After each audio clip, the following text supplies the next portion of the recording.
ప్రస్తుతం మనతో పాటు సికింద్రాబాద్ భారతీయ జనతా పార్టీ జిల్లా అధ్యక్షులు దుర్గమణి భరత్ గౌడ్ గారు ఉన్నారు.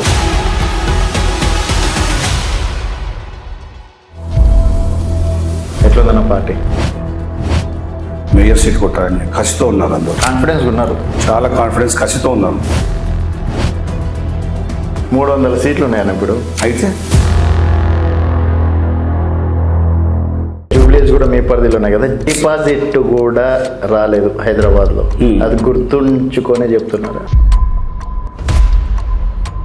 ఎమ్మెల్యే బై ఎలక్షన్ వేరు, ఇప్పుడు జరిగే ఎలక్షన్స్ వేరు. బీజేపీ కేవలం ఒక మతతత్వ పార్టీ, జై శ్రీరామ్ నినాదం తప్ప ఇంకేం ఉండదు. జై శ్రీరామ్ అంటే తప్ప 2022 వరకు కాంగ్రెస్ పార్టీకి ఏం లేకుండా అధికారంలోకి వచ్చింది. కాంగ్రెస్ పార్టీ, టీఆర్ఎస్ పార్టీ వీళ్ళందరూ కూడా పబ్లిక్ని మభ్యపెట్టి దొంగ హామీలు ఇచ్చింది. ఈరోజు అన్ని దొంగ ఇచ్చేసి ప్రజలు మోసం చేశారు. ప్రజలు గమనిస్తున్నారు. ఇప్పుడు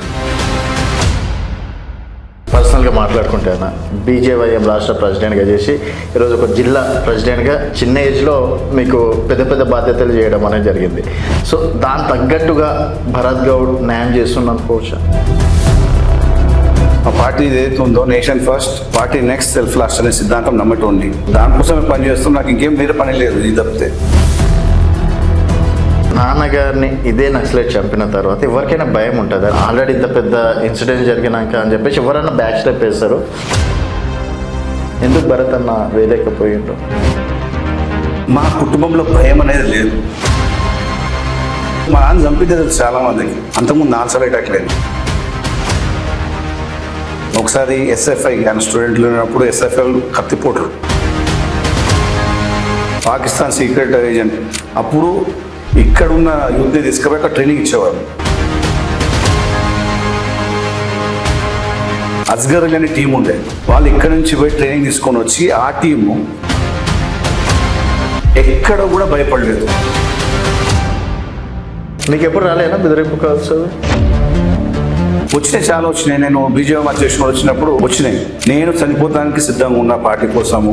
నేను నాకు ఫోన్ చేసిన నా అడ్రస్ చిక్కట్పల్లి 1-8-74/2 అంజలి రెసిడెన్సీ స్ట్రీట్ నెంబర్ 11.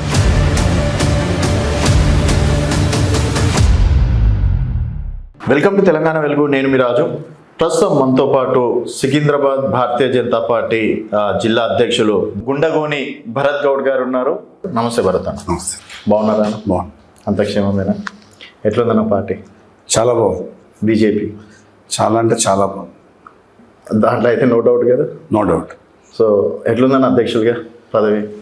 అధ్యక్షుడిగా చాలా సాటిస్ఫాక్షన్తో ఉన్నాను. రాబోయే జిహెచ్ఎంసీలో తప్పకుండా ఇక్కడ జెండా ఎగరేస్తాము. 2 విధాలుగా, ఒకటి పొలిటికల్గా కార్యక్రమాలు చేస్తున్నాము, మా పార్టీ ఆర్గనైజేషన్ పరంగా స్ట్రెంథన్ చేస్తున్నాము. ఈ 2 విషయాల్లో మరి నేను కానీ, మా టీం కానీ, డివిజన్ అధ్యక్షులు, మా పదాధికారులు, బూత్ అధ్యక్షులు, కింది స్థాయి వరకు కూడా అందరూ కూడా కష్టపడుతూ పనిచేస్తున్నారు. తప్పకుండా ఈసారి జిహెచ్ఎంసీలో మరి మేయర్ సీట్ కొట్టాలని చెప్పేసి కసితో ఉన్నారు. అందరూ కాన్ఫిడెన్స్ ఉన్నారు, చాలా కాన్ఫిడెన్స్ కసితో ఉన్నారు. బీజేపీ భారతీయ జనతా పార్టీ తప్పకుండా మేయర్ స్థానం, భారతీయ జనతా పార్టీ మేయర్ స్థానం 300 సీట్లు ఉన్నాయని ఇప్పుడు. అయితే 300 సీట్లు అయితే 2 ఎంపీలప్పటి నుంచి ఇప్పుడు ప్రపంచంలో అతిపెద్ద పార్టీగా ఉన్నాం 15 కోట్ల సభ్యత్వంతో. అయితే ఆ కాలం నుంచి ఈ రోజు వరకు కూడా భారతీయ జనతా పార్టీ ఫైట్ చేస్తూనే ఉన్నది. ఇప్పుడు కూడా వండర్స్ జరుగుతాయి తప్పకుండా. మోడీ గారి నాయకత్వంలో, ఇక్కడ మా నాయకుల నాయకత్వంలో తప్పకుండా మేము మూడు కార్పొరేషన్లు కూడా విజయం సాధిస్తాం. సరే అన్న, 3 పక్కన పెట్టండి. మీ ఏరియాలో వచ్చేటువంటి జిహెచ్ఎంసీ పరిధిలో ఉన్నటువంటి స్థానాలు గెలుస్తారు? తప్పకుండా గెలుస్తాం. సికింద్రాబాద్ పరిధిలో తప్పకుండా అంటున్నాను కదా. అంటే జూబ్లీస్ కూడా మీ పరిధిలోనే కదా. డిపాజిట్ కూడా రాలేదు హైదరాబాద్లో. అది గుర్తుంచుకొనే చెప్తున్నారా? ఎమ్మెల్యే బై ఎలక్షన్ వేరు, ఇప్పుడు జరిగే ఎలక్షన్స్ వేరు. బై ఎలక్షన్స్లో కాంగ్రెస్ గవర్నమెంట్ ఉన్నది, పవర్లో ఉన్నది. వాళ్ళు మిస్యూజ్ చేశారు అనేక విధాలుగా. ఓట్లు కొనడము ఇవన్నీ కూడా అది జిహెచ్ఎంసీలో కూడా ఇదే జరగచ్చేమో. తప్పకుండా వాళ్ళు డబ్బులతో వస్తారు, మేము కార్యకర్తల బలంతో వస్తాము, ప్రజల సమస్యలపై పోరాడుతున్నాం, ప్రజలు మాతో ఉన్నారు, మేము ప్రజలతో గెలిచి వస్తాం, వాళ్ళ సపోర్ట్ తోటే గెలిచి వస్తాం.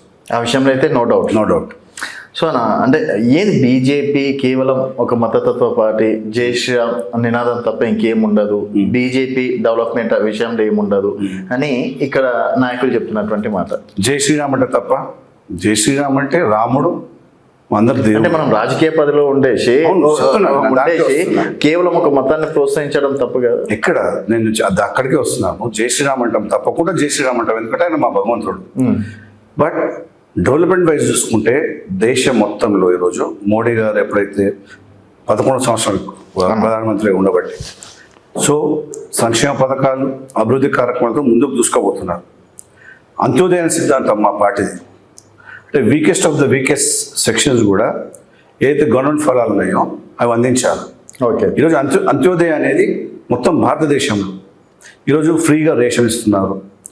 మీకు ఎక్కడ చూసినా కానీ ఈరోజు ఇండియాలో ఎలక్ట్రిసిటీ కానివ్వండి, మారుమూల విలేజ్లో కూడా, అంటే నార్త్ ఈస్ట్లో తీసుకున్నారు కానీ ప్రతి ఒక్క దగ్గర కరెంట్, లైట్లు కానివ్వండి, వాటర్ కానివ్వండి, వాటర్ రిసోర్సెస్ కానివ్వండి, మీరు హైవేస్ తీసుకున్నా కానీ, మెట్రోస్ తీసుకున్నా కానీ, ఇలాంటివన్నీ కూడా డెవలప్మెంట్స్ చేసి మోడీ గారు వచ్చిన తర్వాత.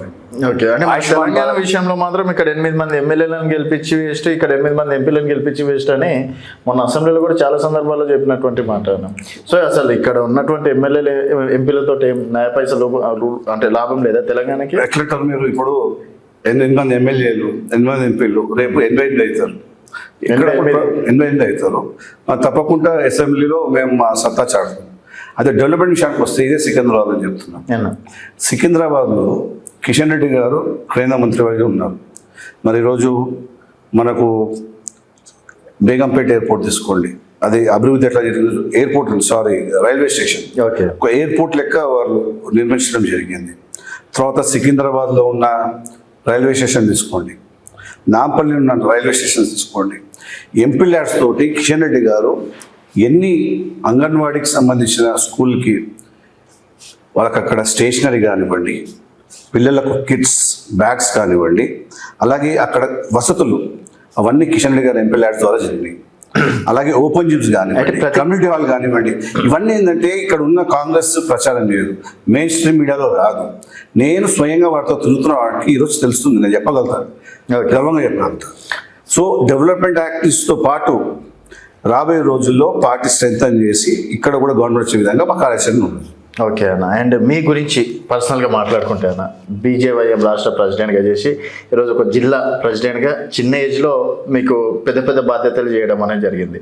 సో దాని తగ్గట్టుగా భరత్ గౌడ్ న్యాయం చేస్తున్నాను అనుకోవచ్చా? నేను న్యాయం చేస్తున్నాను, ఎందుకంటే నా చరిత్ర, నేను పుట్టి పెరిగిందే భారతీయ జనతా పార్టీలో. మా నాన్నగారు తెలుసు, మీకు కూడా తెలుసుకుంది, నక్సలైట్ చేతిలో 99లో చంపబడ్డారు. తర్వాత నేను బూత్ అధ్యక్షుడుగా, నేనేం ఈరోజే వచ్చి నేను ప్రెసిడెంట్ కాలేదు, ఇవన్నీ కాదు, నేను బూత్ అధ్యక్షుడుగా పనిచేసిన ఇదే ముషిరాబాద్ కాన్స్టిట్యున్సీలో చిక్కడపల్లిలో బూత్ అధ్యక్షుడుగా పనిచేశాను. ఓకే. అక్కడి నుంచి నేను బీజేపీ రాష్ట్ర కోశాధికారి, జనరల్ సెక్రటరీ ఉమ్మడి ఆంధ్రప్రదేశ్లో, తర్వాత ఉమ్మడి తెలంగాణకు జనరల్ సెక్రటరీ, తర్వాత ఉమ్మడి మన తెలంగాణలో అధ్యక్షుడిగా, దాని తర్వాత గ్యాప్ 4 years నేను మహబూబ్నగర్ ఇన్ఛార్జ్గా పనిచేస్తాను. తర్వాత మా పార్టీ నన్ను సికింద్రాబాద్ జిల్లాకు అధ్యక్షుడు చేయమన్నది, దాన్ని కూడా నేను నా ద్వారా నా పార్టీకి, నాకు ఒకటే మోటో, మా పార్టీ ఏదైతే ఉందో nation first, party next, self last అనే సిద్ధాంతం నమ్మటం ఉంది. ఓకే. సో దానికోసమే పనిచేస్తాం, నాకు ఇంకేం వేరే పని లేదు, ఇది తప్పితే నా పార్టీ నాకు పని. సో నా పార్టీని స్ట్రెంథన్ చేయాలి, రేపు గెలిపించాలి, ఇది ఒక్కటే ఆలోచన ఉంటుంది నాకు, ఇంకా వేరే ఆలోచన ఉంటుంది, నాకు పని కూడా లేదు. అయితే మీ ప్లేస్లో వేరే వాళ్ళు అయితే, అంటే నాన్నగారిని ఇదే నక్సలైట్ చంపిన తర్వాత ఎవరికైనా భయం ఉంటుంది, అరే రేపటి నాడు మనం ఆ పార్టీలోకి వెళ్తే మన పరిస్థితి ఇదేనేమో, మనం వెళ్దామా వద్దా, ఆల్రెడీ ఇంత పెద్ద ఇన్సిడెంట్ జరిగినాక అని చెప్పేసి ఎవరన్నా బ్యాక్ స్టెప్ వేస్తారు. ఎందుకు భరత్ అన్న వేయలేకపోయిండు? మా కుటుంబంలో భయం అనేది లేదు, అధైర్యం అనేది లేదు. నేను మా నాన్న చంపింది చాలా మందికి, అంతకుముందు నాలుగు అటాక్లు అయినాయి. ఒకసారి ఎస్ఎఫ్ఐ కానీ స్టూడెంట్లు ఉన్నప్పుడు ఎస్ఎఫ్ఐ కత్తిపోట్లు, తర్వాత 93లో ఐఎస్ఐ ఏజెంట్లు. ఇప్పుడు దురేంద్ర సినిమాలు చూసి ఉంటారేమో ఐఎస్ఐ అని చూసి ఉంటారు చాలా మందికి. ఐఎస్ అంటే పాకిస్తాన్ సీక్రెట్ ఏజెంట్. అప్పుడు ఇక్కడున్న యూత్ని తీసుకుపోయి అక్కడ ట్రైనింగ్ ఇచ్చేవారు. అస్గర్ అలీ అనే టీం ఉండే. వాళ్ళు ఇక్కడ నుంచి పోయి ట్రైనింగ్ తీసుకొని వచ్చి ఆ టీము మా అన్నని కత్తి స్టాబింగ్ చేశారు మా పెద్దన్నని. ఓకే, అది ఫస్ట్ ఇన్సిడెంట్. సెకండ్ ఇన్సిడెంట్ ఇదే గ్యాంగ్, అస్గర్ అలీ గ్యాంగ్. మా నాన్న జాగింగ్ వెళ్ళేవాడు ఎన్జీ కాలేజ్, అక్కడ కూడా కాల్పులు జరిపారు. ఇక్కడ ముక్కు దాటిపోయింది. అప్పుడు కూడా ఆయన ఫైట్ చేసి తప్పించుకున్నాం. ఎక్కడ కూడా భయపడలేదు. మేము ఉన్నది ఓల్డ్ సిటీ, మా చుట్టుపక్కల ఎక్కడ ఐస్ ఏజెంట్ కూడా తెలియదు మాకు. అప్పుడు వీళ్ళు పోలీసు వాళ్ళు వచ్చినప్పుడు కూడా ఇంట్లో ఐస్ ఏజెంట్ వెళ్ళేవాళ్ళు కూడా తెలియదు. ఆ టైంలో కూడా ఎప్పుడు అధైర్యపడలేదు మా అమ్మ. నన్ను మా నాన్న మా అమ్మ చాలాసార్లు మా ఫ్రెండ్స్ చెప్తుంటారు, పార్టీలో మేము 4 అన్నదమ్ములము, ఒక అక్కు ఉంది, పార్టీకి ఒకటి ఇచ్చేయాలనుకున్నారు. నేను పార్టీకి వచ్చేసిన. నాకు అధైర్యం అనేది తెలియదు. నేను నా పార్టీ కోసం ప్రాణాలు ఇస్తానికి సిద్ధంగా ఉన్నా, నా దేశం కోసం కూడా ప్రాణాలు ఇస్తానికి సిద్ధంగా ఉన్నా. ఫిక్స్ అయిపోయింది. అది ఇప్పుడు కాదు, చిన్నప్పుడు ఎప్పుడైతే మా నాన్న చనిపోయినాడు, మా అమ్మ ఇంకా అందరినీ ధైర్యంగా పెంచింది. మా అమ్మ ఎప్పుడు భయపడలేదు. తను అప్పట్లోనే ఇక్కడ ఉన్న రెడ్డి కాలేజీలో బీఎస్సీ చదువుకున్నది. ఆమె మమ్మల్ని చదివించింది, ఎడ్యుకేట్ చేసింది. తర్వాత ఇప్పుడు కూడా ఎంకరేజ్ చేస్తాను మా అమ్మ, ఒక జిజియ మాత లాగా. ఈ రోజు కూడా ఎంకరేజ్ చేస్తాను మా అమ్మ. ఏ రోజు నేను ఆ రోజుకి వెళ్ళి నేను ఎప్పుడైతే పని చేస్తున్నానో ఆమె ఎప్పుడు అధైర్యపడలేదు. ముందు పో బిడ్డ అంటది. మా అన్న 4, మా తమ్ముడు 2 అన్నలు, మా బావ, అక్క, వాళ్ళందరూ కూడా నాకు మోరల్ సపోర్ట్, ఫైనాన్షియల్ సపోర్ట్ ఉన్నారు. నీకు ఎప్పుడు రాలేదా బెదిరింపు కాల్స్? వచ్చినాయి, చాలా వచ్చినాయి. నేను బీజేపీ అధ్యక్షుడు వచ్చినప్పుడు అప్పుడు యాంటీ ముస్లిం రిజర్వేషన్ మీద మేము ఉద్యమం చేసినాం. వచ్చినాయి. వస్తే నేను చనిపోతానికి సిద్ధంగా ఉన్న పార్టీ కోసము. నాకు ఫోన్ చేసిన ఎప్పుడు నా అడ్రస్ చిక్కడపల్లి 1-8-74/2 అంజలి రెసిడెన్సీ, స్ట్రీట్ నెంబర్ 11. ఈడ కావాల్సింటే ఈడ దొరుకుతా, లేదు ఎప్పుడన్నా ఊరికి పోతే నా నల్గొండ ఇంటి అడ్రస్ చెప్తా. నేను ఒక్కడనే దొరుకుతా, బైక్ మీద దొరుకుతా, కార్లో దొరుకుతా, నడుచు కూడా దొరుకుతా. పోతే నా ప్రాణం పోతుంది. నాకేమైనా తర్వాత నా కుటుంబ సభ్యులు వచ్చి పనిచేస్తారు, లేదా నా కొడుకు చిన్నప్పటికెళ్ళే ప్రిపేర్ అవుతాడు. ఆయన దేశం కోసం, పార్టీ కోసం అంకిత భావం పెంచుతూ అట్లా పెంచుతాం. నిజంగా ఉందా అంటారా జెండాలో? బీజేపీ జెండాకి ఎంత పవర్ ఉంది? ఈ జెండా చాలా మంది కార్యకర్తలు ఈ రోజు వరకు ప్రాణాలు ఎంతో మంది పార్టీ కోసం బలిదానమైనారు. ఎంతో మంది 30-40 సంవత్సరాలకి వెళ్ళి పార్టీలో పనిచేస్తున్న నాయకులు, కార్యకర్తలు ఏది ఆశించారు. మిగతా పార్టీలు అంటే ఎలక్షన్స్ అప్పుడు వస్తారు, డబ్బులు ఇస్తారు, వాటితో పనిచేస్తారు. కానీ మాది క్యాడర్ బేస్ పార్టీ. కార్యకర్తలు ఒక్కొక్కరు 30 సంవత్సరాలు, 40 సంవత్సరాలు వాళ్ళ ఇంట్లో దీని ఇంట్లో డబ్బులు అవి ఖర్చు పెట్టి పార్టీ కోసం ₹2 పెట్టి కష్టపడే కార్యకర్తలు మా కార్యకర్తలు. అలాంటి కార్యకర్తలు ఉన్నప్పుడు నాకు పూర్తి నమ్మకం ఉన్నది. సో తప్పకుండా నిజంగా బీజేపీ కోసం అంత కష్టపడే కార్యకర్తలు ఉన్నారా? 100% ఉన్నారు. నేను ఉదాహరణకు మీరు రండి, నేను ఏ బస్సుకి వస్తాను రండి, ప్రతి ఒక్క బస్సులో అట్లాంటి కార్యకర్తలు చూపెడతాను. మరి కార్యకర్తలు అంత పార్టీ కోసం ప్రాణం పెట్టి, మీలాంటి వాళ్ళు కూడా చిన్నప్పటి నుంచి పార్టీని నమ్ముకొని ఎదిగిన వాళ్ళు ఈరోజు పార్టీలో కుమ్ములాటలు ఏందన్నా? వాన మీద ఈయన మీద ఆయన, ఎక్కడ కుమ్ములాటలు జరగట్లేదా? ఎక్కడ కుమ్ములాటలు జరగట్లేదా? అస్సలు లేదు. ఎవరికి మీడియా క్రియేట్ చేస్తున్నాయి అంతేగాని అందరూ చాలా యూనిటీగా చాలా బాగున్నారు. తప్పకుండా పార్టీ కోసం ఏదో చేద్దామని లీడర్లు ఉన్నారు, కార్యకర్తలుగా లీడర్లు ఉన్నారు. ఎందుకు మా లీడర్లు ఉన్నారు? నేను లీడర్లు కూడా వస్తున్నాను, లీడర్ కూడా చెప్తాను అన్న. మా లీడర్లో కిషన్ రెడ్డి గారు తీసుకోండి, లక్ష్మణ్ గారు తీసుకోండి, బండి సంజయ్ గారు తీసుకోండి, ఇంకా ఇతర ఏ లీడర్ తీసుకోండి, దాదాపు 18 నుంచి 19 గంటలు పనిచేస్తారు. ఎందుకంటే నేను క్లోజ్ గా ట్రావెల్ అయినా. వాళ్ళ సెల్ఫ్ కోసమా, పార్టీ కోసమా? లేదు, పార్టీ వాళ్ళ కోసమా, దేశం కోసం. వాళ్ళ కోసమా? ఫస్ట్ చెప్పిన కదా, దేశం కోసం, తర్వాత పార్టీ కోసం. వాళ్ళు ఇంట్లో కూడా పట్టించుకోరు. మీరు అందరూ అనుకుంటారే మనం ఇంట్లో బయటనేమో, కానీ వాళ్ళతో క్లోజ్ గా ట్రావెల్ అవుతున్నాను. ఇప్పుడు నేను లక్ష్మణ్ గారు కానీ కిషన్ రెడ్డి గారితో నేను చాలా క్లోజ్ గా ట్రావెల్ అవుతున్నాను, జిల్లా అధ్యక్షుడు కాబట్టి. వాళ్ళు 18 నుంచి 19 గంటలు పనిచేస్తారు. ఎక్కడ ఉంటారో తెలియదు, ఎప్పుడు ఢిల్లీలో ఉంటారో, ఎప్పుడు ఇక్కడ ఉంటారు. కిషన్ రెడ్డి గారు 3 గంటలు 4 గంటల కన్నా ఎక్కువ పండుకోరు. లక్ష్మణ్ గారు 3 గంటలు 4 గంటల కన్నా పండుకోరు. ఇంత తింటారన్నా, ఇంత తింటారు వాళ్ళు. ఎక్కడ వాళ్ళకి తిండి సరిగా ఉండదు, నిద్ర ఉండదు, వాళ్ళ పిల్లలు ఫ్యామిలీ గురించి కూడా పట్టించుకోరు. కానీ పార్టీ కోసం, దేశం కోసం పనిచేస్తున్నారు. ఎందుకంటే ఒకసారి మీరు క్లోజ్గా ట్రావెల్ చేయండి. ఇంకో విషయం చెప్తా, ఇదే మా నాయకులకు అందరూ ఒక GPS ట్రాకర్ పెట్టండి. వాడు ఎక్కడెక్కడ ఏ పనులు ఉన్నారో మీకే తెలుస్తుంది. ఒకసారి వాళ్ళు ఢిల్లీలో ఉండొచ్చు, అక్కడికి వెళ్ళి ఎమ్మటే తమిళనాడు పోవచ్చు, తమిళనాడుకి వెళ్ళి ఇక్కడ తెలంగాణకి వచ్చినా అని పొద్దున్న 8ంటికి వాళ్ళు ఫీల్డ్లో ఉంటారు. అంటే మరి కిషన్ రెడ్డి గారు, లక్ష్మణ్ గారు, బండి సంజయ్ గారు చెప్తున్నారు, వీళ్ళందరూ కూడా మీరు ఇంతగానం చెప్తున్నారు కదా. ఇంతగానం చెప్పేటోళ్ళ గురించి, ఇన్ని గంటలు పనిచేసేటోళ్ళు ఎందుకు అధికారంలోకి తీసుకురావడానికి వెనుకబడిపోతున్నారు? ఈరోజు కాంగ్రెస్ పార్టీకి ఏం లేకుండే, 2022 వరకు కాంగ్రెస్ పార్టీకి ఏం లేకుండే, అధికారంలోకి వచ్చింది. కాంగ్రెస్ పార్టీ, టీఆర్ఎస్ పార్టీ వీళ్ళందరూ కూడా పబ్లిక్ని మభ్యపెట్టి దొంగ హామీలు ఇచ్చింది. ఈరోజు గ్యారంటీలు, హామీలు అన్ని దొంగ ఇచ్చేసి ప్రజలు మోసం చేశారు. ప్రజలు గమనిస్తున్నారు ఇప్పుడు అది. ఓకే. తప్పకుండా ప్రజలు కాంగ్రెస్ పార్టీని ధిక్కరిస్తారు. వాళ్ళు ఇచ్చిన హామీల పైన ఎట్లా మోసం చేసిండో కూడా వాళ్ళు అందరూ కూడా గమనిస్తున్నారు. అంతకుముందు బీఆర్ఎస్ పార్టీ తెలంగాణలో ఇంకో పార్టీకి స్పేస్ ఉందని కవిత గారు పార్టీ పెడుతున్నారన్న. సో భారతీయ జనతా పార్టీకి లెక్కలోకి తీసుకోవట్లేదు ఎవరు కూడా. కవితక్క, కేసీఆర్ అన్న, కేటీఆర్ అన్న, హరీష్ రావు అన్న కుటుంబం వాళ్ళ గొడవలతోనే ఈ రోజు బీఆర్ఎస్ పార్టీ వెనుకబడ్డది. ఓకే. కాంగ్రెస్ పార్టీ మీద పబ్లిక్ నమ్మకం పోయింది. ఆల్టర్నేటివ్ ఏది ఉంది? భారతీయ జనతా పార్టీ, మోడీ గారు. అది మీరు నేను అనుకుంటే అయిపోతుందా? మీరు ప్రజలు అంటున్నారు, నేను ప్రజలు ఉంటామని చెప్తున్నాను మీకు. నిజంగా they want give a chance to Bharatiya Janata party. Bharatiya ఇక్కడ జనతా సరైన లీడర్ లేక, నాయకత్వం లేక భారతీయ జనతా పార్టీని ఎవరు చూస్ చేసుకోవట్లేదు తెలంగాణలో. చాలా మంది నాయకులు ఉన్నారు, కార్యకర్తలు ఉన్నారు. మాకు జెండానే, మాకు నాయకత్వం భారతీయ జనతా పార్టీకి సంబంధించి మా జెండానే. సామాన్య ప్రజలు నమ్మాలి కదా, నాయకత్వంలో సామాన్య ప్రజలు చేయాలి కదా, కార్యకర్తలు కాదు. నేను చెప్పేది అండి, మా నాయకత్వం అనేది పార్టీ ఎవరిని డిసైడ్ చేస్తారో వాళ్ళే మా నాయకుడు. జెండా కోసం పనిచేసే కార్యకర్తలే ఉన్నాం. Cadre based party. కార్యకర్తలందరూ కూడా భారతీయ జనతా పార్టీ జెండా కోసం పనిచేసుకుంటా, హానిషలు ప్రజల్లో అనుకుంటా. మాకు పౌరుణ లేకుండా మా పని ఉంటుంది. ప్రజలకు పోతాం, వాళ్ళ సమస్యలు తెలుసుకుంటాం, వాళ్ళకు మాకు చేతనైనంత సాయం చేస్తుంటాము. ఇవన్నీ కూడా మేము నిరంతరం ప్రజల్లో ఉండి చేసే పనులు. ఓకే. సో ఆ నమ్మకం మాకు ఉన్నది. కార్యకర్తలు కష్టపడతారు, నాయకులు ఎవరైనా కావచ్చు. మా దాంట్లో ఒక ఛాయ్ అమ్ముకునే వ్యక్తి రోజు ప్రధానమంత్రి అయినాడు. ఓకేనా, అది ఎగ్జాంపుల్ పక్కన పెడితే ఈరోజు డైరెక్ట్ పారాషూట్లో వాళ్ళకి టికెట్లు ఇస్తున్నారు అండ్ కష్టపడ్డ కార్యకర్తను పక్కన పెడుతున్నారు. సో దానివల్లనే బీజేపీ అస్తవ్యస్తం గాస్త అయిపోయింది అన్నట్టు. లేదండి, ఇప్పుడు గెలుపు ఓటమిలు చూసినప్పుడు కొన్ని ఈక్వేషన్స్లో, క్యాస్ట్ ఈక్వేషన్స్లో కొందరు టికెట్లు వస్తాయి. వచ్చినప్పుడు మా వాళ్ళు ఏం నిరాశపడరు. మా కార్యకర్తలు, మా పార్టీలో ఉన్న వాళ్ళు ఎవరు కూడా నిరాశపడరు. పనిచేస్తారు, పనిచేసి అతను గెలిపాలని చూస్తారు, పార్టీని గెలిపాలని చూస్తారు. ఈ మాట మీద ఉంటారా? నేను నాకు మొన్న టికెట్ రాలేదు, మీకు తెలుసు. నువ్వు అడిగినావు ఇంతకుముందు, నువ్వు అడిగినావు కదా, ఇంతకుముందు అడిగినావు కదా. నేను చెప్తా ఒక విషయం. నాకు కూడా ఎమ్మెల్యే టికెట్ ఆశించినా వస్తుంది అనుకున్నా, రాలేదు. కానీ నేను ఎక్కడ కూడా మా పార్టీ కోసం నేను బాధపడలేదు. పని చేసిన అక్కడికే వస్తున్నా. మళ్ళీ ముషిరాబాద్లో భరత్ అన్నకి ఇస్తారా? అది పార్టీ ఇష్టం. నా పార్టీ ఏం చెప్తే చేస్తాను చెప్తే కదా. ఎందుకంటే దాదాపు 4 పేర్లు బలంగా వినిపిస్తున్నాయి. ఆల్రెడీ ఎవరిది ఖర్చు పాలు వేసుకుంటున్నారు. లక్ష్మణ్ గారు వారి కుమారుడు అని చెప్పేసి, దత్తాత్రేయ వారి కుమార్తె అని చెప్పేసి, తర్వాత ఇంకో సో లీడర్ వాళ్ళ కుమారుడు అని చెప్పేసి.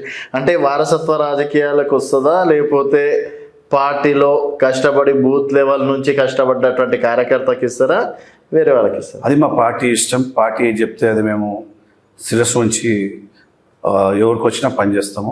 ఎందుకంటే ఫైనల్ ఈజ్ అవర్ పార్టీ. ఎవరికి వచ్చినా పనిచేస్తాము. వాళ్ళందరూ కూడా ఈరోజే రాలేదు, వాళ్ళు కూడా పార్టీలో కష్టపడుకుంటూ వస్తున్నారు కదా నాయకులు కానీ వాళ్ళు. మా దాంట్లో చాలా మంది. అంటే నేనేమంటాను, ఇక్కడ వారసత్వ రాజకీయాలు ఎక్కువైతున్నాయి అంటాడు. లేదు, ఆ విధంగా ఏం లేదు. పనిచేస్తానికి అందరు ముందుకు వస్తున్నారు. వాళ్ళు ఏం టికెట్ ఇవ్వమని వస్తలేరు, పార్టీ కోసం పనిచేద్దామని వస్తున్నారు. రేపు టికెట్ ఇవ్వకపోయినా ఎవరు నారాజు గారు? కాదు, రేపు భరత్ అన్నకి టికెట్ వచ్చినా రాక కాదు. నేను ఎందుకు అవుతా? మా నాన్న చెప్పండి పార్టీ కోసము. మా నాన్న ఎప్పుడు కూడా ఏ హోదా కోరుకోలేదు. ఆయన ఎమ్మెల్యే పదవి కావాలి, ఎంపీ కావాలి అని కోరుకోలేదు. ఆయన పార్టీ చెప్తే ఆయన చాలా చిన్న వయసులో ఉమ్మడి జిల్లాకి, నల్గొండ జిల్లాకి 2 సార్లు అధ్యక్షుడు చేసిండు. చాలా చిన్న వయసులో ఉమ్మడి ఆంధ్రప్రదేశ్కి 2 టర్మ్స్ కార్యదర్శిగా చేసిండు. ఆయన చనిపోయినప్పుడు ఏజ్ 48. ఎంత చిన్న ఏజ్కి పని చేస్తున్నారు ఆలోచించాలి. ఇంకోటి నాన్నగారి విషయంలోన ఎవరికి గన్మెన్ లేకుండా బీజేపీలో గన్మెన్ తెచ్చుకున్న ఏకైక మగాడు అని చెప్పుకోవచ్చు చాలా ఓపెన్గా. ఎందుకంటే అంత డేరింగ్ కూడా కావాలి. సో వెనకాల గన్మెన్లతోటి నానున్నప్పుడు ఏం భయం అట్లాంటివి ఏమి ఉండకపోయేదా? మా నాన్నకు అంటే గన్మెన్ ప్రభుత్వం ఇచ్చింది కదా, ప్రభుత్వం అటాక్ చాలాసార్లు అయినాయి కదా. చాలాసార్లు వాళ్ళు ఎప్పుడైతే ఐఎస్ఐతో థ్రెట్ ఉందో ఈయన చంపేస్తారని చెప్పి చాలా మంది చెప్పేటోళ్ళు.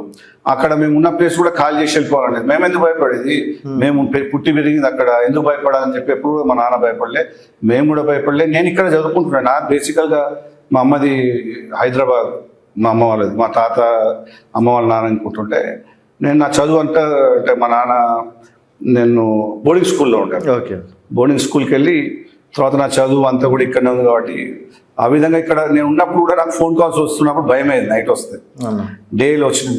ఇది కూడా సేమ్ ఆ టైప్ వచ్చింది కాల్. మా నాన్న చనిపోయిన తర్వాత ఒకసారి ఐఎస్ఐ వాళ్ళు కాల్చినప్పుడు ఫోన్ వచ్చిన, ఇట్లా మా అన్నని పొడిచినప్పుడు ఫోన్ వచ్చినా చాలా భయంతో బతికాను. సో చంపిన రోజు కూడా, చనిపోయిన నెక్స్ట్ డే, అంటే వాళ్ళు నైట్ చంపారు, మిడ్ నైట్ ఏమో చంపారు, అంటే లైక్ 10 o'clock ఏమో చంపారు. నెక్స్ట్ డే ఫోన్ వచ్చింది, ఇక హార్ట్ అటాక్ అన్నారు. అప్పుడు అర్థమైపోయింది ఇక సంథింగ్ బ్యాడ్ అని. అట్లా ఎప్పుడు భయపడలేదు. గన్మెన్లు ఉన్నా ఎవరున్నా కానీ అక్కడ మా నాన్న కూడా అప్పుడు నక్సలైట్ చంపడానికి వచ్చినప్పుడు కూడా ఆయన ఏమి బయటికి వచ్చిండు, అంటే ఒక ఇంట్లో ఉన్నప్పుడు ఆయన బయటకు వచ్చి నా గురించి ఎంక్వైరీ చేయండి, నేను చెడ్డు అయితే చంపమన్నాడు. అంతా కూడా చెప్పాడు, నాకు కావాల్సిన మీ దగ్గర పెట్టుకోండి, కిడ్నాప్ చేసి పెట్టుకోండి, నేను నా గురించి ఎంక్వైరీ చేయండి, నేను చెడ్డు అంటే చంపమని చెప్పాను. వాళ్ళు చంపిన తర్వాత ఒక్క స్టేట్మెంట్ ఇవ్వలేకపోయినారు ఎందుకు చంపినామని. దాంట్లో కొందరు బాధపడ్డ వాళ్ళు ఉంటున్నారు. ఏం సాధించారు వాళ్ళు ఈరోజు? నక్సలిజం లేకుండా పోయింది. అదే కదా ఆ విషయంలో చాలా హ్యాపీ. ఎందుకంటే యువకుల్ని, ముఖ్యంగా మంచి భవిష్యత్తును యువకుల్ని నక్సలిజం, మావోయిజం పేరు మీద రెచ్చగొట్టి వాళ్ళ జీవితాలు నాగం చేసి, వాళ్ళ కుటుంబాలను నాగం చేసి, వాళ్ళ బతుకు తెరువు లేకుండా ఇప్పుడు ఎంతోమంది దాంట్లోకి వెళ్ళి బయటకు వచ్చిన తర్వాత కూడా అప్పుడు వాళ్ళు ఎప్పుడైతే ఆ రోజుల్లో ఉన్న వాళ్ళు ఇప్పటికీ అర్బన్ నక్సల్స్గా మారుతున్నారు. కానీ నక్సలిజం పోయిన తర్వాత ఇదే దాంట్లో యువకులు ముఖ్యంగా ఎక్కడైతే వీళ్ళు రిక్రూట్ చేసేదో ఆ యువకులంతా ఈరోజు మంచిగా చదువుకుంటున్నారు, ఉద్యోగాలు చేసుకుంటున్నారు, వాళ్ళ కుటుంబాన్ని కాపాడుకుంటున్నారు, దేశం కోసం పనికొస్తున్నారు. వీళ్ళేం సాధించారు? నక్సలైట్లు, మావోయిస్టులు ఏం సాధించారు? ఓకే, మా నాయన చంపారు, వదిలేసింది. అదే చాలామంది కింది స్థాయి ఇన్ఫార్మల్ అని చెప్పేసి వాళ్ళని చంపడం, కానిస్టేబుల్ చంపడం, వాళ్ళు రోడ్డు మీద పడలేదా? ఓకే, మరి ఎటు పోవాలి వాళ్ళందరూ కూడా? వాళ్ళ కుటుంబాలు ఎటు పోవాలా? ఆపరేషన్ కగార్ అయితే విజయవంతం. చాలా మంచి, నేను మా మోడీ గారికి, అమిత్ షా గారికి రుణపడి ఉంటా. ఆపరేషన్ కగార్ ద్వారా మరి ఎంతోమంది లొంగిపోయారు. మరి నక్సలైట్లు లేదు. ఇప్పుడు దేశం అభివృద్ధిలో ముందుకెళ్తుంది. ఎక్కడ కూడా నక్సలిజం సక్సెస్ కాలేదు అన్న. ఓకే, సో ఇప్పుడు మనం జిహెచ్ఎంసీ కాడికి వస్తే ఏందన్నా మీ నినాదం? మళ్ళీ సికింద్రాబాద్ అంటే మీ ఏరియాలో కూడా జై శ్రీరామ్, హిందువుగా ఉన్నందుకు బీజేపీ కోట్లేయండి అని చెప్పేసి ఆ నినాదంతో పోతారా, లేకపోతే డెవలప్ చేస్తాం అది ఇదని? 100% డెవలప్మెంట్ మీద పోతాము. అట్లనే జై శ్రీరామ్ కూడా అంటాము, డెవలప్మెంట్ కూడా చేస్తాము. తప్పకుండా అభివృద్ధి జరిగేది మా ద్వారా అని కూడా ప్రజలు నమ్ముతారు. ఇప్పుడు ఎందుకంటే అక్కడ సైడ్ చూసుకుంటే బీజేపీ ఏం లేదు, అక్కడ ఓన్లీ ఎంపీగా కిషన్ రెడ్డి గారు మాత్రమే ఉన్నారు. సో అది మీ ఎందుకు లేదన్నా? 8 కార్పొరేటర్లు గెలిచాం అంతకుముందు అన్న. ఇప్పుడు అదే అంటే సంఖ్య పెరిగే అవకాశం ఉందా తప్పకుండా ఆధ్వర్యంలో? నేను చెప్తున్నా కదా, పని అదే, చేయాల్సిన పని అది. ఎందుకంటే మీరు అధ్యక్షులు ఉన్నారు కాబట్టి అక్కడ కిషన్ రెడ్డి గారు వెళ్తే ప్రోటోకాల్ వెళ్ళాలి, లక్ష్మణ్ గారు ఎంపీ కాబట్టి అక్కడ వెళ్ళాల్సి ఉంటుంది, మళ్ళీ ముషిరాబాద్ నియోజకవర్గం ఎవరికైనా ఆశ ఉంటుంది కాబట్టి అక్కడ పనిచేయాల్సి ఉంటుంది. సో ఈ ఉరుకుల పరుగుల మధ్య జనాలకు టైం ఇస్తున్నారా, కేవలం లీడర్లకి టైం ఇస్తున్నారా? అన్ని పనులు చేస్తాం, మల్టీ టాస్కింగ్ చేస్తాను నేను. చెప్పినా నాకు ఇంకేం పని లేదు. మొత్తం పొద్దున అంటే కిషన్ రెడ్డి గారితో ఎందుకు పోతాం? అభివృద్ధి కార్యక్రమాలు వారు ఎప్పుడైతే ఇనాగ్రేషన్లు ఉంటాయో జనాల కోసం చేస్తుంటారు కదా. Open gyms, community halls, anganwadi కానివ్వండి, ఇవన్నీ కూడా అభివృద్ధి కార్యక్రమాలు వెళ్తాం. లక్ష్మణ్ గారు కూడా వారి ఎంపీ ల్యాడ్స్తో ఇక్కడ అభివృద్ధి చేస్తున్నారు. సో వాటిలో పాల్గొంటాము, ప్రజల్లో బస్తీకి వెళ్తాము, మాకున్న సమస్యలు తెలుసుకుంటాము, ఇవన్నీ కూడా ప్రజల్లో ఉంటాము, అన్నింటిలో ఉంటాము మేము. ఓకే, సో దాంట్లో మాకు ఎటువంటి డౌట్ లేదు. సో పక్క గెలుస్తారా? 100%. సో ఎమ్మెల్యే కూడా అవుతానేమన్నా? 100% ఎమ్మెల్యే కూడా గెలుస్తుంది ఇక్కడ. ఎమ్మెల్యే గెలుస్తాం. మీకు అవకాశం నేను చెప్తున్నా కదా, మీకు అవకాశం ఇస్తే, నా పార్టీ ఇష్టం, అవకాశం ఇస్తే 100%. అంటే మీరు గెలుస్తారా? 100%. మీ మీద మీకు నమ్మకం ఉంది? నమ్మకం ఉంది. ఏంది బలం ఏదనుకోవచ్చు? అంటే మీ నాన్నగారి సానుభూతి, లేకపోతే పార్టీ జెండానా, లేకపోతే పార్టీ జెండా? భరత్ గౌడ్ చేసేటువంటి పనులు ప్రజలకు అందుబాటులో ఉండడమా? నా పార్టీ జెండా. నేను ఎప్పుడు ప్రజల్లో ఉంటా. ప్లస్ మా నాన్న దీవెనలు ఉంటాయి. నాకు పెద్ద కుటుంబం ఇచ్చిపోయింది మా నాన్న, భారతీయ జనతా పార్టీ అనే కుటుంబం. మా నాయకులు కానీ వాళ్ళని ప్రేమగా చూసుకుంటారు అందరూ కూడా. మా లక్ష్మణ్ గారు కానివ్వండి, కిషన్ రెడ్డి గారు కానివ్వండి, బండి సంజయ్ గారు కానివ్వండి, రామచంద్రరావు గారు, మురళీధరరావు గారు, నేను చాలా మంది నాయకులతో పనిచేసిన. ఎవరు చూసినా ఒక ఎంకరేజ్, మోటివేషన్, ఇన్స్పిరేషన్ వాళ్ళంతా. వాళ్ళు త్యాగాలతో వచ్చారు వాళ్ళందరూ కూడా. ఏదో మీరు ఇంతకుముందు అన్నట్టు కలహాలు అంటున్నారు, వాళ్ళు చాలా త్యాగాలు చేశారు. వాళ్ళ కుటుంబాలను వదిలేసి ఇప్పుడు చూస్తున్నారు బీజేపీ పవర్లో, సెంట్రల్లో ఉన్నది. ఒకప్పుడు ఏం లేనప్పుడు పోటీ చేసిన నాయకులు, కష్టపడిన నాయకులు వీళ్ళందరూ కూడా. కిషన్ రెడ్డి గారు కూడా 40 సంవత్సరాలు పనిచేసి వచ్చారు. లక్ష్మణ్ గారు 40 సంవత్సరాలు పనిచేశారు. మరి ఈ నాయకులందరూ కూడా ఏదో మాకు హోదాలు వస్తాయో, లేకుంటే ఎమ్మెల్యేలు అవుతామో, ఎంపీలు అవుతామో పనిచేయలేదు. భారతీయ జనతా పార్టీ ఎదగాలి, పార్టీ ఎదగాలి అని చెప్పి అంటే ఆ నాయకత్వం ఉన్నందుకే కింద స్థాయి వాళ్ళకి న్యాయం జరగట్లేదని నిజమేనా? తప్పు. ఎందుకు యంగ్స్టర్స్కి ఎందుకు లేదు? మా ముషిరాబాద్లో దాదాపు 5 మంది యంగ్స్టర్స్ కార్పొరేటర్లు అయింది. ఓకే. నాతోటి యువమోర్చాలో నేను రాష్ట్ర అధ్యక్షుడు ఉన్నప్పుడు నా టీంలో ఉన్న వ్యక్తి, అట్లనే ఈ జిల్లాలో ఉన్న యువమోర్చా అధ్యక్షుడు, వీళ్ళందరూ కూడా ఎంపీలైన. అంతెందుకు మన కార్వాన్లో ఒక యువమోర్చా అసెంబ్లీ కన్వీనర్, అతను కూడా కార్పొరేటర్ అయ్యాడు. ఓకే. సో అవకాశాలు ఎవరికైనా వస్తాయి, వచ్చినప్పుడు గెలిపించుకుంటాం అందరినీ కూడా. సో యంగ్ జనరేషన్కి ఇస్తుంది. అంతెందుకు ఇప్పుడు ఉన్న మా నితిన్ నవీన్ గారు నేషనల్ బీజేపీ ప్రెసిడెంట్, 46 సంవత్సరాలు. సో యూత్కి తప్పకుండా మా పార్టీ పెద్దపీట వేస్తుంది. చాలా మంది కార్పొరేటర్లు. అయితే మన ఇంటర్వ్యూలో ఇది అడగచ్చో లేదో, మొన్న ఖర్గే గారు ఒక మాట అన్నారు, నమాజ్ చదివేటప్పుడు ఒక పామ్ హౌస్ ఎట్లయితే చంపుతారో బీజేపీ ఆర్ఎస్ఎస్ని అదే విధంగా తరిమి కొట్టాలి సంపన్ని అన్నట్టు కూడా డైరెక్ట్ స్టేట్మెంట్ ఇచ్చారు. అంత పెద్ద వ్యక్తి ఆ హోదాలో ఉండే ఆ మాట అనడం మరి ఎంతవరకు కరెక్ట్? దేశానికి రెండు ఏమైనా పీడిస్తున్న గ్రహణాలు. ఎందుకంటే ఒక సైడ్ ప్రకాష్ రాజ్, ఒక సైడ్ కాంగ్రెస్, ఒక సైడ్ సిపిఐ ఫ్రస్ట్రేషన్ లో ఉన్నారు అంతా. రాహుల్ గాంధీ ఆర్ఎస్ఎస్ ని కూడా తీసుకొస్తారు. చెప్తున్నా ఒక నిమిషం. ఒకటి వాళ్ళు ఫ్రస్ట్రేషన్ లో ఉన్నారు. ఖర్గే కానివ్వండి, రాహుల్ గాంధీ కానివ్వండి, సిపిఎం పని అయిపోయినది. ఆర్ఎస్ఎస్ గురించి మాట్లాడుతున్నారు. ఆర్ఎస్ఎస్ వాళ్ళు ఏం చేస్తారో తెలుసా? వాళ్ళు ఒక చిన్న ఉదాహరణ, మొన్న నేను రామచంద్రయ్య గారిని సీనియర్ ప్రచారకుడు, వారు మనం కలవడం జరిగింది. గోందులు, లంబాడీలు, ఎరుకుల, ఈ ట్రైబల్స్ సంబంధించిన వాళ్ళందరినీ కూడా వాళ్ళకు పెళ్లిళ్ళు చేసుకోవాలంటే వాళ్ళందరూ లివ్ ఇన్ రిలేషన్షిప్లో ఉంటున్నారు. అంటే మీకు పెళ్ళి అయింది అని చెప్తే వాళ్ళు అట్లనే అంటే సాంప్రదాయంగా పెళ్లి చేసుకోరు. ఈరోజు అట్లా 6 లక్షల మంది వాళ్ళు ఐడెంటిఫై చేసి ఢిల్లీలో ఒకటేసారి ఈ 6 లక్షల మందికి పెళ్లిళ్ళు చేస్తున్నారు.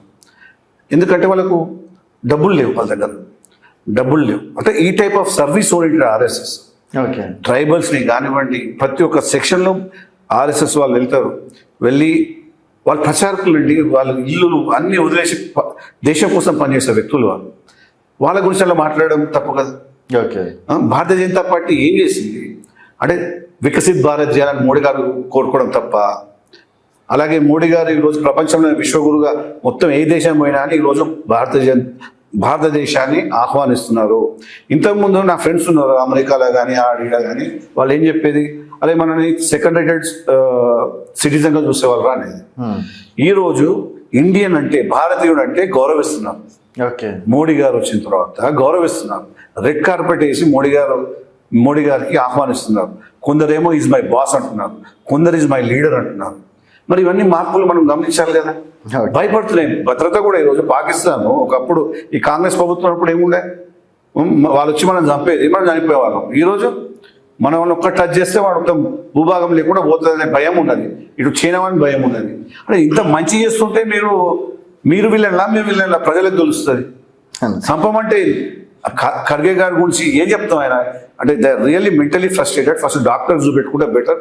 సమ్ స్ట్రెస్ రిలీఫ్కి వాటికి కానీ యోగా కూడా మా మోడీ గారు యోగా ప్రమోట్ చేస్తున్నారు కదా, ఆ యోగాని కూడా వారిని ప్రాక్టీస్ చేయమని నేను కోరుకుంటున్నాను. ఓకేనా. అండ్ భరత్ గౌడ్ గారి ఎంబడి వెనక ఎవరైనా ఉన్నారా? నా వెనుక ఎవరు ఉన్నారు? నా పార్టీ ఉంది. వ్యక్తులు అంటే నా కార్యకర్తలు, నా పార్టీ, నా కార్యకర్తలు, నా జెండా, మా పార్టీ ఎజెండా. ఎవరో ఒకరు గురువు ఉంటేనే కదా మనం రాజకీయాలకి వస్తాం. అట్లా ఏమన్నా గురువు అంటే గురువులు అందరూ నా గురువులే. లక్ష్మణ్ గారు నా గురువు, కిషన్ రెడ్డి గారు నా గురువు, సంజయ్ గారు నా గురువే, మురళీధరరావు గారు నా గురువు. ఎందుకంటే వీళ్ళకి చాలా నేర్చుకున్నాను. లక్ష్మణ్ గారి దగ్గరికి వెళ్ళి చాలా నాలెడ్జ్ ఉంటుంది వాళ్ళకి. ఈరోజు వారు పార్లమెంట్లో మాట్లాడేటప్పుడు చూడండి. కిషన్ రెడ్డి గారి దగ్గర ఆయన చాలా సాఫ్ట్ స్పోకెన్, ఎవరిని హర్ట్ చేయడం. ఆయన ఇంత సెంట్రల్ మినిస్టర్ ఉన్నా కానీ ఈరోజు చిన్న వాళ్ళు పోయినా పెద్దవాళ్ళు పోయినా అదే మర్యాద ఇస్తాడు, అదే ప్రేమతో మాట్లాడతాడు. చాలా మందికి మీకు తెలియని విషయం ఏంటంటే, ఎవరికైనా ఇంట్లో బాగాలేదంటే వాళ్ళకి సహాయం చేస్తాడు, హాస్పిటల్ ఇల్లు కడతాడు. ఓకే. ఇవి ఇట్లాంటివి రాయారు కదన్నా ఇక్కడ నెగిటివ్ రాస్తారు అందరూ. లక్ష్మణ్ గారు కూడా ఎవరికైనా బాగా లేకుంటే వాళ్ళకి సాయం చేస్తారు, ఇవి రాయరు ఎవరు కూడా. బండి సంజయ్ గారు కూడా ఆయన పార్లమెంట్ కాదు, ఇక్కడ కూడా ఎవరికైనా ఇబ్బందులు ఉంటాయి కార్యకర్తలకి వాళ్ళకు హాస్పిటల్ బిల్లులు కానీ ఇంకో కానీ పంపిస్తారు. ఎవరు చెప్తారు? ఇవి మాలాంటి వాళ్ళకి తెలుసు, దగ్గర ఉన్న కాబట్టి చెప్తున్నాం ఈ రోజు. ఓకే. కానీ ఏపీ మెయిన్ స్ట్రీమ్ లో రాదు, ఇక్కడ నెగిటివ్ అయితే ఫాస్ట్ పోతుంది, ఏదైతే మంచిది ఉందో అది తొందరగా పోదు. సో బీజేపీ మాత్రం యూనిటీగానే ఉంది 100%. రేపు జిహెచ్ఎంసీ లో కొట్టేస్తుంది. భరత్ అన్న కూడా ఫ్యూచర్ లో ఎక్స్పెక్ట్ చేయొచ్చు మీ అభిమానులు. అది నా పార్టీ నిర్ణయం అన్న, ఆ దేవుడు ఉన్నాడు, ఆయన ఇష్టం. అండ్ బీజేపీ పైసలు ఖర్చు పెట్టకపోతే గెలవరేమో కదన్న. డబ్బులా? మీరు డబ్బుల దగ్గరకు వస్తే ఇప్పుడు కాంగ్రెస్ ఏ విధంగా డబ్బులు ఖర్చు పెడతాదో తెలుసు. మా పార్టీ డబ్బులు అనేది మా పార్టీలో అవసరం లేదు. పార్టీ ఎప్పుడైతే 4-5 సంవత్సరాలు నిరంతరంగా ప్రజలు ఉన్నారు కాబట్టి నమ్మకంతో ఓటేస్తారు. ఓకే, అదే మా స్ట్రెంగ్త్. ఓకే అన్న, మళ్ళీ కలిసే ప్రయత్నం చేద్దాం. థ్యాంక్ యూ అన్న, thank you so much. So ఇది భరత్ గౌడ్ గారితో స్పెషల్ చిట్ చాట్. మరొక గెస్ట్తో మళ్ళీ కలుద్దాం. చూస్తూనే ఉండండి తెలంగాణ వెలుగు.